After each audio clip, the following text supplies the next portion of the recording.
Lions fans, let's talk. I want to do a little, I guess you could say, being a little advocate for two people in a more specific direction: Aaron Glenn and Dan Campbell. I want to do a little advocate for them. I This is going up against everything I pretty much stand for of dealing with the Lions. Well, the reason why I'm going to be an advocate for those two because the real reason why the Lions lose is not because of neither one of them. The real reason why the Lions lose is because of the fans. All right, I'm going to dive into this direction because the Lions fans are responsible for why they lose. The fans may say, "Well, we're not on the field. We're not doing the meetings. We're not in the practices. We're not scheming. We're not scouting." You're you're the reason why they lose. You don't keep you don't keep the foot on the throat of the organization. They do.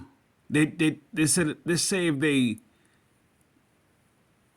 I guess you could say, on paper, they take a step forward in doing something, and then you don't question the second step that they do afterwards. Okay, you draft Aiden Hutchinson, right? And with your second first overall pick, which you pretty much could say is a high second. I mean, it was a high second, late first. Instead of you going defensively, you go get some players that you can so called get a defensive player that's not, let's say, a top 20 defensive player come out of the collegiate sports, the collegiate level, and you guys are satisfied with that. And how you justify being satisfied, you applaud them drafting a broken receiver. All right, moving that aside. Now this is where Dan Campbell is actually a good head coach because he's a first year coach.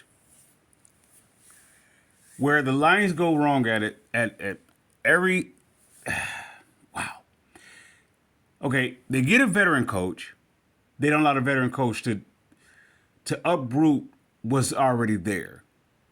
The veteran coach has to come in and establish something off of something that's broken. If anybody does any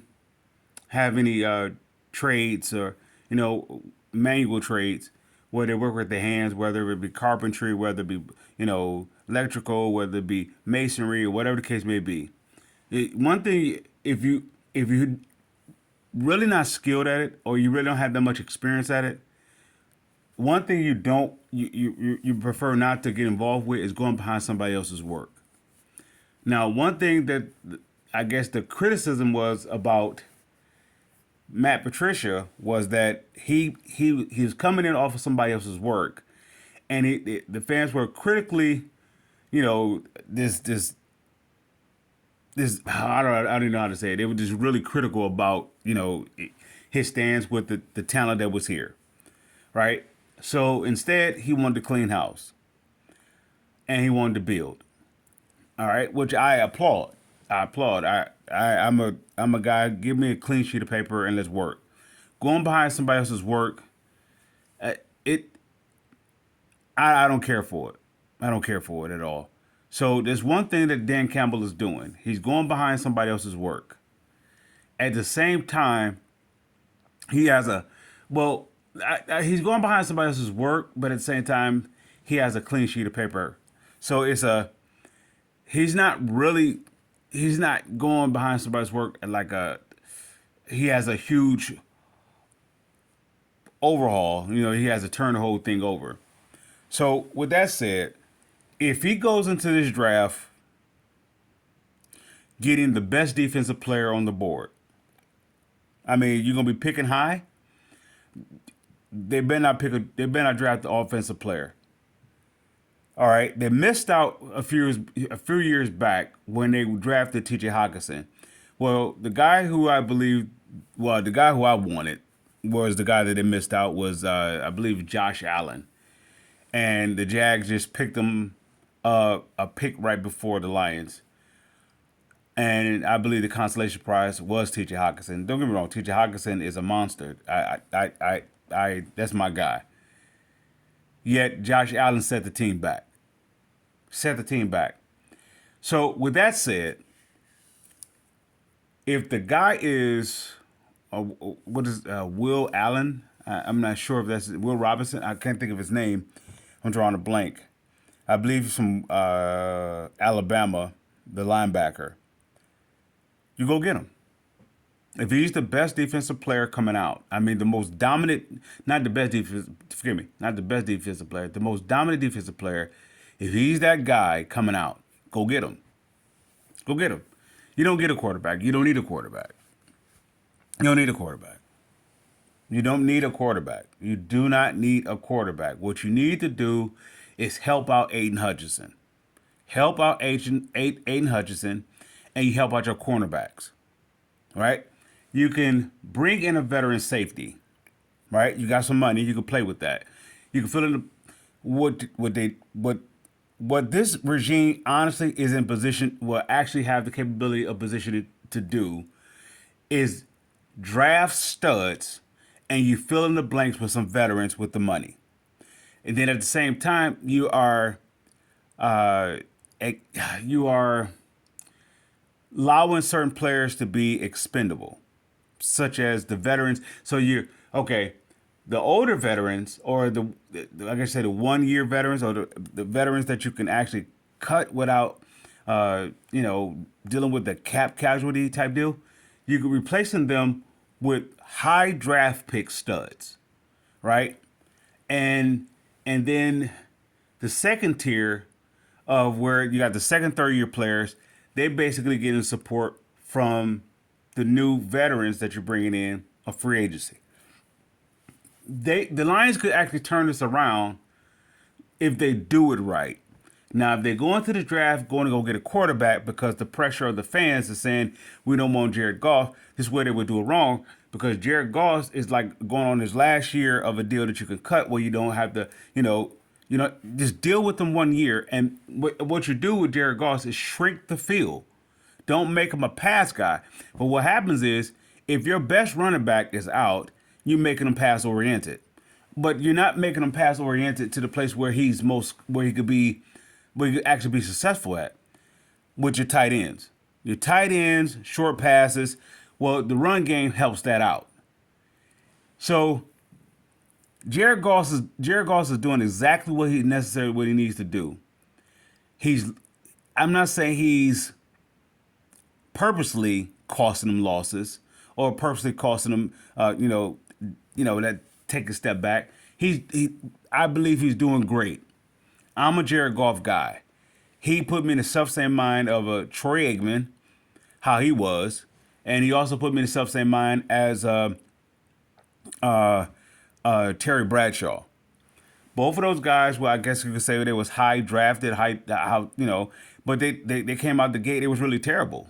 Don't get me wrong, Jared Goff went to a Super Bowl, but he's not really known for the guy to get into the Super Bowl. So what does Terry Bradshaw and Troy Aikman have in common? They was at the bottom and they went to the top. But how did they go to the top? They came in, they coach and staff gave them a legitimate defense and a legitimate offensive line.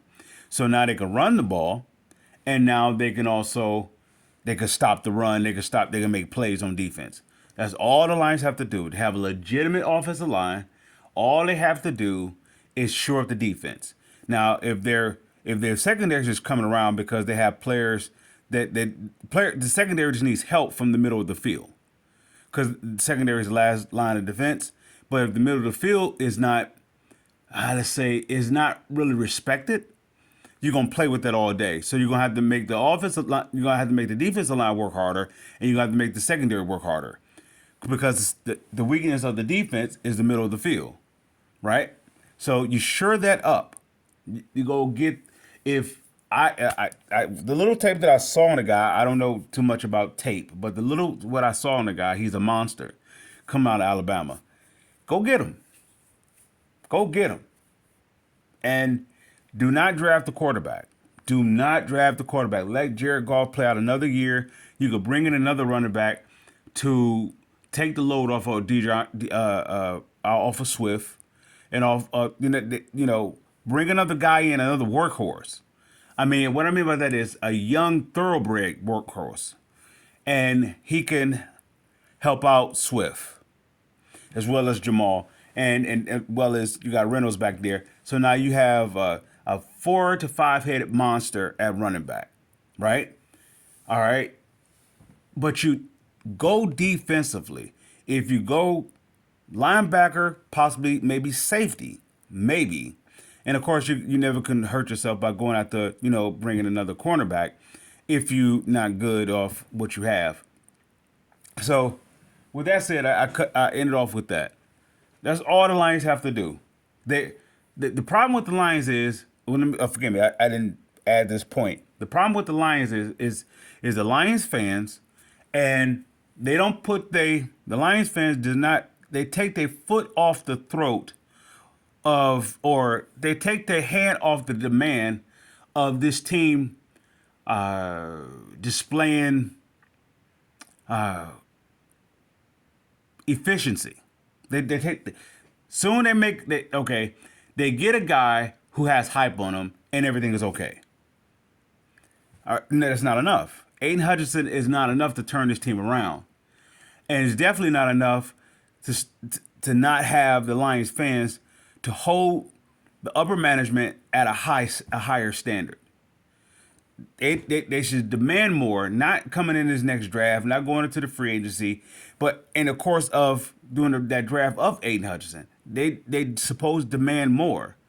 Except what the Lions fans do, they take the foot off the pedal of that, and then they jump on board with how they're doing it. And it does, this is the reason why drafting a receiver is no good.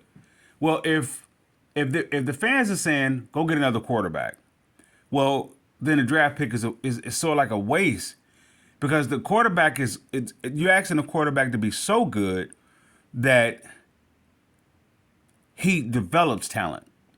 But if you need a quarterback,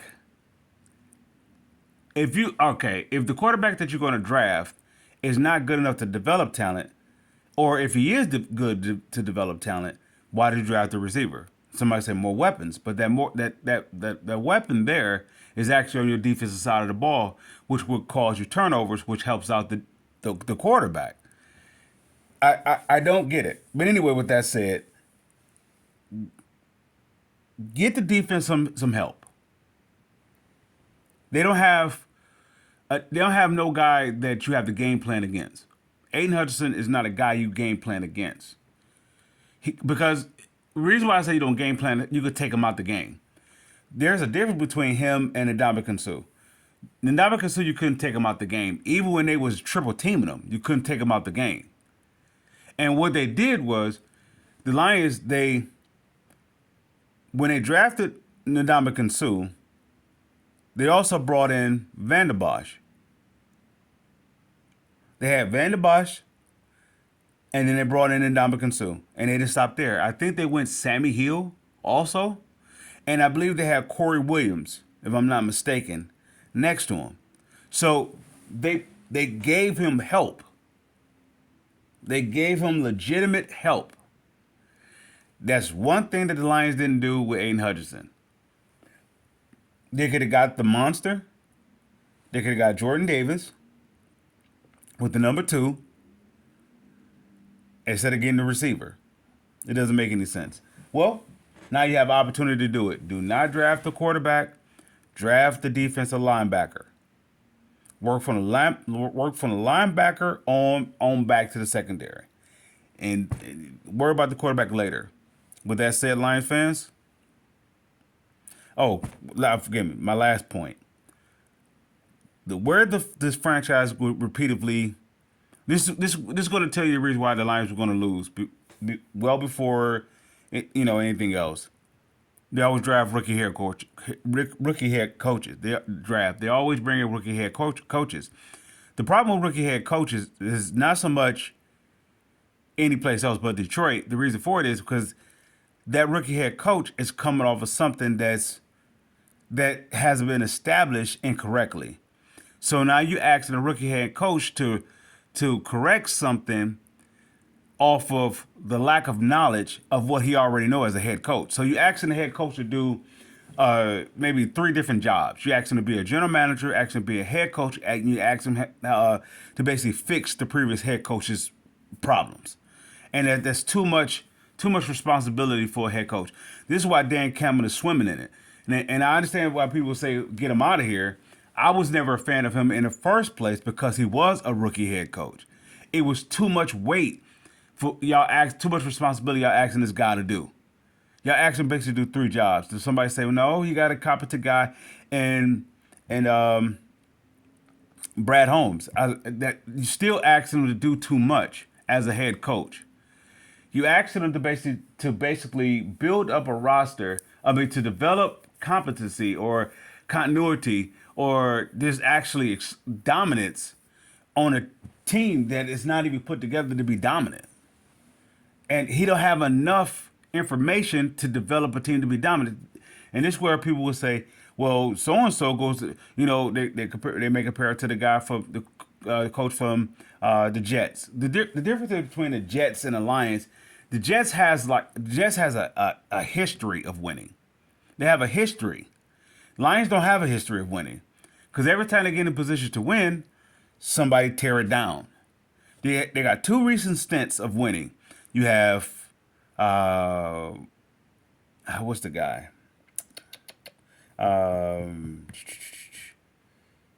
Schwartz, and then you had Cardwell. You had 2 stints of winning.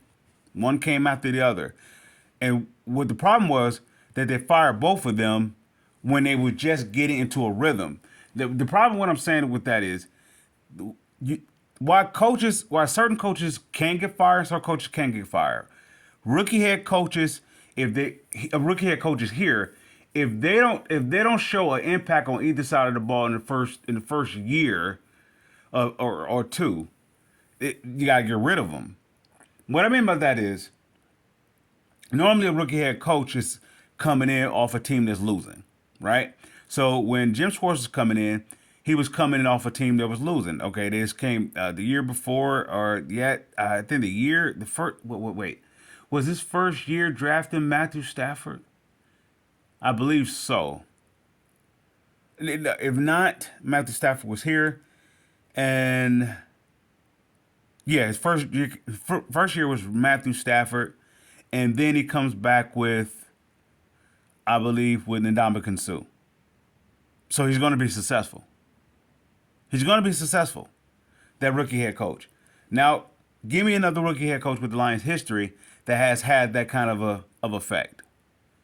What I mean by that, he's going to be successful not off of Stafford.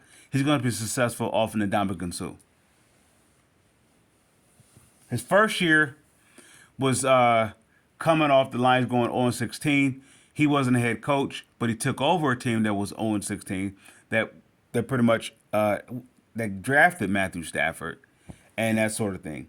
So I believe if I'm not mistaken, forgive me if I am. Nonetheless, when he was able to get Ndamukong Suh, that changes the whole. All you need is that one piece, and I believe the Lions could get this guy in the draft. He will complement the secondary as well as Aiden Hutchinson to the highest capacity. You get somebody that the defense and you have to worry about this guy. You don't have to worry about Aiden Hutchinson. The reason why you don't have to worry about Aiden Hutchinson because you see his lack of play when he was playing with Michigan. You see how you can eliminate him. But if you put somebody next to him that you just can't really you got a double or triple team to get rid of him. I don't believe you have to double triple team Aiden Hutchinson to eliminate him. If you get a guy that you have to double triple team this game planning, Aiden Hutchinson is going to be a monster, along with the rest of the plethora of defensive assembled players that they have on this team. You go get, yeah, okay. I'm not a Lions fan, but this the part what makes what actually validates me on not being a Lions fan when they go into the draft and they have this grand opportunity, do something. Now, mind you, some years back when my guy Bob Quinn was general manager, and I believe the guy that he wanted was a pick ahead of him, and he tells the fans they don't have the means or the resources or to be able to trade up in the draft. So they was forced to get a consolation prize, which is T.J. Hawkinson. It's not a bad one. You're just forced to get it, so to speak. However, this time around, if the Lions are drafted in the top three, you are in a grand position with two draft picks, regardless if one is at the top but one is at the bottom. You have two draft picks, and you can actually get you a defensive stud in the first one and a defensive stud in the second one. You could tear the roof off this team. You could, and I legitimately would turn over a leaf, and I would be supportive if they do it right. But the reason why I will not be a fan is because they get put in these positions and they just tear it up. They find a way to take a step forward and take two steps back. With that being said, Lions fans, I salute.